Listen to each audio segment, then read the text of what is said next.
Hey guys, so it's the beginning of the garden season. I have 2 tomato plants that I started right here in the greenhouse from seed, and I started them and I was able to grow them at the very end of winter by keeping the greenhouse nice and warm. But as you can see, this plant is diseased, it's got dying branches, it's got wilting leaves, and this one is quite healthy. And I did one thing differently. Once I saw a disease starting to happen on these 2 tomato plants, I quickly reacted by putting a very special formula on this plant. And as you can see, all the limbs are great. There's actually some flowers, tomato flowering up here at the top. I would say it's maybe 10 or 12, maybe even more than that. This one has no flowers on it and it looks like it is very sick, but I added one thing to this plant, one formula that I'm going to show you how to put together today to keep it alive. I'll give you a close-up so you can see how many actual tomato flowers are here ready to start production, and this one has absolutely none. So let me bring you in a little bit closer so you can take a better look at that. Now, I'll first give you a close-up of our plant that is sick and in the process of dying. Yeah, there's still some branches that are alive, and I might treat this today to see if I can save it. But what I wanted to show you is the difference between using this at the first sign of disease or even before diseases start as a preventative to boost and to activate the natural immune system of this plant. This only costs pennies to do, and it can save you from losing a very prized tomato plant. So let's take a look at the healthy plant and I'll show you the difference. Now this is our second plant here that I actually treated with this formula, and as you can see right here, I'm hoping the light's good in here, you can see tomato blooms starting there. You can see the branches, nothing wilted, dying, or falling. Everything looks good. The stem looks good, as opposed to the other one where you have a lot of disease systemically in the plant. So as you can see here, doing this simple formula will prevent your tomato plant from dying, especially if you live in a humid area or where you have lots of diseases in the soil. So let's get on to the process of making this super simple formula. So I'm going to talk about 2 different sections here in the video. The first part of the video, I'm going to talk about the recipe, the mixing, and the application method. And in the second part, we'll talk just a little bit about the scientific reasons behind why this works. First of all, I want to say, when we talk about mixing with water, I always mix with rainwater. I do not use any type of tap water, as tap waters contain chlorination, they contain fluoride and things like that, and no telling what other type of chemicals. So I would recommend, if you have a small garden, you could just buy some spring water, something in a smaller container. If you have a large garden, you want to set up a rain catch. You could do that. If you live near a stream or a pond where you have good pure water, I would recommend that. But I would recommend, if you want to keep your tomato plants or any other vegetables as healthy as possible, stay away from the tap water unless you have a very good carbon-based filter that removes everything from it. I actually have one of those on my kitchen sink, but lugging the water back to the garden is a little bit difficult. So I would recommend make sure that your water is pure as it possibly can be. Now first, let's talk about our recipe. It's 4 simple items. We've already talked about our rainwater, or the purest water we can get. Next, we want to talk about our baking soda. Now this, some people will say, is an optional item. I think it's really important to add it. It adds fungal resistance and it just will boost the formula overall. Next, we're going to talk about a liquid dish soap. In this case, I'm using Castile soap. It's made very purely. This is not like an industrial type of soap, so I would avoid using some of those common dish soaps. But the dish soap we're using here is very pure and very good for you. And this is going to help with the leaf coverage. It'll help it adhere, the formula adhere to the leaf and kill off the diseases. Now the star of this is just common aspirin, uncoated, regular strength, 325 milligrams. If you can't find uncoated, I'll put a link in the descriptions. They do sell it at Amazon. If they suddenly stop selling it, then the link will not work. But as of today, it has quite a few reviews, so I know it's uncoated. It actually says it on the listing. So that's our 4 ingredients to make this really good disease preventative for your tomatoes. Now first, let's talk about the core recipe, and this can be altered, and I'll talk about that a little bit later about the strength. What we're going to do is we're using 1 gallon of our very pure water. We're going to do 1 aspirin, 325 milligrams, uncoated. The coating can add a little bit of, I wouldn't say it's plastic, but it's some type of coating on the outside that can get into the formula and can clog up your sprayer. So that's why I say uncoated. You could use coated if you grind it down into the finest powder possible. We don't want to clog up a small sprayer like this one by using a coated aspirin. So that's why I say uncoated. But if you can only find coated at your local grocery store or drugstore, you can use that. Just make sure that you maybe pull that little piece of coating out is when you're crushing it there. And speaking of crushing it, I'm going to use a blender, but you can use a mortar and pestle just to crush it down into a fine powder. It does have to be a fine powder, and you're going to use 1/2 of 1 teaspoon of baking soda and 1/2 of 1 teaspoon of our Castile soap per gallon of water. And I'll talk a little bit later about increasing the strength and decreasing the strength in just a sec. Now I'm taking 1 325 milligram aspirin, as I said, and this water is a little bit on the lukewarm side. You don't want it to be hot, just lukewarm. I've allowed it to sit not in direct sunlight, but just outside, and it's been around 75 to 80 degrees today. So it's not cold water. That's going to help dissolve our aspirin, so let's do this first.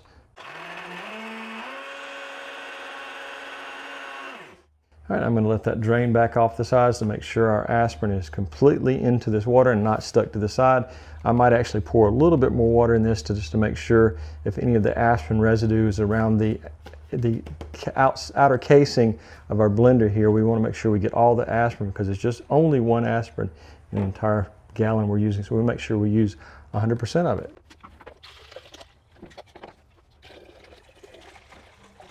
Now let's add our next 2 ingredients, and I leave this large container of baking soda in the greenhouse, so it does tend to get a little bit clumpy because of the humidity here in the deep south. So I would recommend that if you do leave this outdoors inside of a building like I do, you may want to put it inside of a separate container. So we've got 1/2 a teaspoon of our baking soda, and now I'm going to do 1/2 a teaspoon of our Castile soap.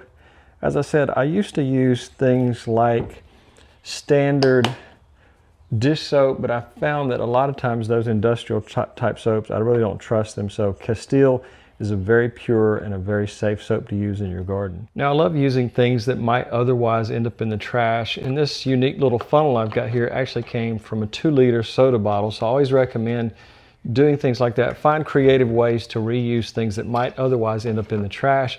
You can use it for things like this, transferring liquids when you have a small opening like that. This one's not really needed because we have such a large opening. Now, as I said just a second ago, we've added our baking soda, our Castile soap, so we're going to put this back in there. And we're just going to do just a split-second blend, maybe just 2 seconds, because we don't want the Castile soap to cause too much foaming and bubbles. So just a quick mix. And that might have been more than I actually wanted. So now I'm going to re-add it back to our gallon container, and then I'm going to talk about application and the perfect type of applicators depending on your garden size. So I want to talk for a second about the best way to apply this and how to apply it. And first I want to start by talking about my favorite sprayer in the garden. I have 2 of these, one for more products. I don't want anything to go through it that's not going to be able to be sprayed directly on food products, tomatoes, cucumbers, whatever. I have another if I'm taking care of weeds or ants, and I've got some other formulas in it. I don't want to mix and match. So I actually have 2 of these. I'll put a link in the description. This is great because the old kind I had for many years, you had to pump it by hand while you were spraying and walking around. This is actually a 20 volt, it uses a Black & Decker battery, which are very common at a lot of stores today. So this works great. It's really the workhorse of my formulas in the garden. Now, if you have a tiny garden, you don't need something this large, then you could use one of these solo sprayers. I found these work great. You could use it for house plants or vegetables or whatever. If you have a balcony garden on an apartment, these are great. They're the perfect size for that. Of course, this isn't quite a gallon, so you'll need to downsize the recipe or mix it in a jar like this first, bottle like this first, and then pour it into your container. Next, if you have a really large garden where you're growing tons of tomatoes, then something like this would be great because you can hit it a large area. This is a 6-gallon Chapin sprayer. 6 gallons of water will pass through this before it uses up all the contents. So you can mix it, quarter size it, whatever you need to do, and just use this. Hook it up to your hose pipe and you can get a huge area sprayed. And the way you're applying this, you're applying it to foliar feeding tops of the leaves, undersides of the leaves. So this one makes it really easy to do undersides of leaves as well as this one. This one a little bit more difficult because you're just kind of spraying a broad area through a hose pipe, which is going to have a lot more water pressure. So these are a little bit easier to use, I think, for doing undersides of the leaves. Now, I'm sure this question will come up, and I don't want to leave this out, is application frequency. I'm going to say about every 2 to 3 weeks, just a normal maintenance on your tomato plants. Also, when you first plant them, it'd probably be a good idea to do that as well, because that can be a preventative for transplant shock. But again, if the disease pressure in your area, if you have high humidity, lots of diseases in the soil, instead of once every couple of weeks, you might move it down to once a week or once every 7 to 10 days. Now, timing is important to me because in the deep south, we get some really intense sun. Now, maybe other parts of the country, this isn't as big of a problem, but our sun can become so hot and so scorching that if you do this in the middle of the day when the sun is at its hottest, anywhere from, let's say, 11 a.m. to about 3 or 4 in the afternoon, you can have sun scorch, so it can damage the plant. So I'd recommend doing this right after the sun comes up, all the way up to maybe 9 a.m. or late evening before the sun goes down, maybe an hour to 2 hours before. So that way you can avoid putting this on the plant when it's under the most amount of stress during the day. Now, as far as doing a soil drench, you can kind of make this formula into a more systemic method where it actually goes into the root system and becomes from the inside out of the plants rather than on the outside of the leaves.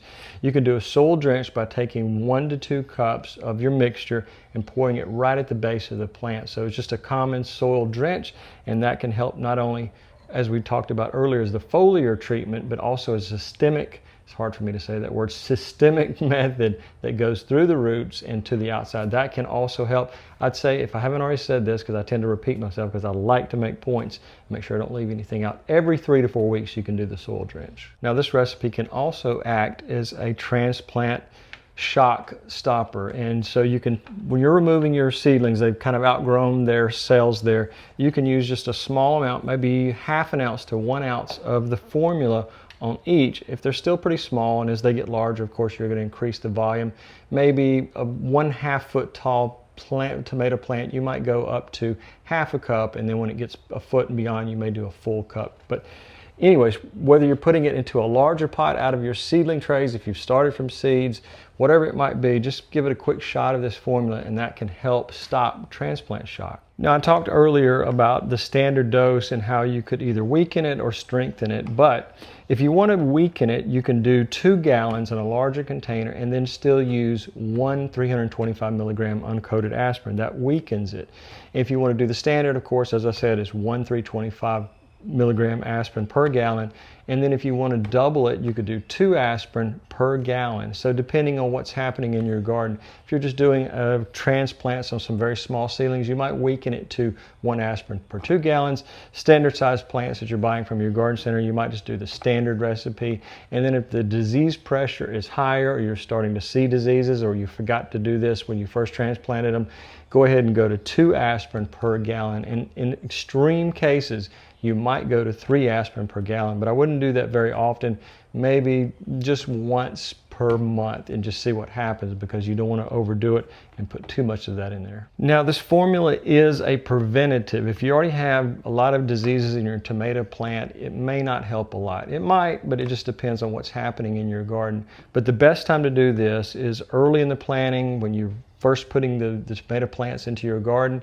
If you're seeing a lot of humidity come in, humidity can bring diseases with it. If you're having excessive amounts of rain, that can cause diseases. So there's a lot of conditions in your area pertaining to weather that can dictate whether or not you need to use this. So we want to use this as a preventative, not once things have gotten out of control, your plant's dying. As I showed you the plant earlier, it may or may not recover. So the plant that I showed you that was still healthy, it was treated in the very early stages of its growth. The other one I let grow to see what was going to happen, and I had a feeling, because the humidity in the greenhouse was so high, there could be some disease in there. So I would recommend doing this outdoors or even in greenhouses if you start your tomato seedlings indoors. So this formula starts the systemic acquired resistance in your tomato plant, and it's a way that it starts, or it activates, its own defenses against disease. So I'll put on the screen what all that does, and you can pause it, read through it, and get a better understanding rather than me going through every single one of those steps and turning this into an hour-long video. But the SAR resistance is what happens when you add this to your tomato plants. So I wanted to give you one more close-up of these tomato flowers that are starting, and you can see this plant is healthy, should be fine. And what's happened now that I've added this recipe to this plant is strengthen the cell walls. It enhanced the production of defensive proteins, and it helped block pathogen entry, which the other tomato plant, you can see, it's in pretty rough shape. So real effects in the garden, you're going to see fewer leaf spots, slower spread of disease, and healthier foliage longer into the season. Now, if you're a member of the Patreon, I'm going to put a PDF, or I'm going to turn this entire video into a PDF so you can download it to your device and you can save it, go back and reread it. You'll have it, you could print it out, whatever you want to do. But the PDF is going to contain a little bit more detail about disease resistance being increased. It's going to talk about improving the stress tolerance and the boost of growth and yield of your plants, of your tomato plants. So just remember that PDF is going to be there, and also it's going to help enhance the nutrient uptake. I'll talk about that, and supporting the beneficial microbial activity and indirect, but it also helps with natural antifungal effects in the soil. So just remember that that's all there on the Patreon. If you're a member, you can download that for free. No problem at all. So guys, tomatoes are the #1 grown thing in most vegetable gardens, and it's extremely popular here in the Deep South because we can get tomatoes all the way well into October and even sometimes at the beginning of November. So I have more tomatoes than I could even eat. I have to give them to friends and relatives. So if you do this right, you'll only have to worry about, taking care of maybe 1, 2, 3 plants to keep producing those delicious tomatoes all throughout the season. So guys, I really appreciate you watching. If you have any questions, I hope you'll become a subscriber first, because I tend to put those questions to the front of the line. Also, if you want to help the channel grow, I mentioned several times there is a Patreon, so look for a link in the description. A lot of the products I use, I'll put links to those as well if you can't find them at your local store. So guys, I really appreciate you watching, and have a great day.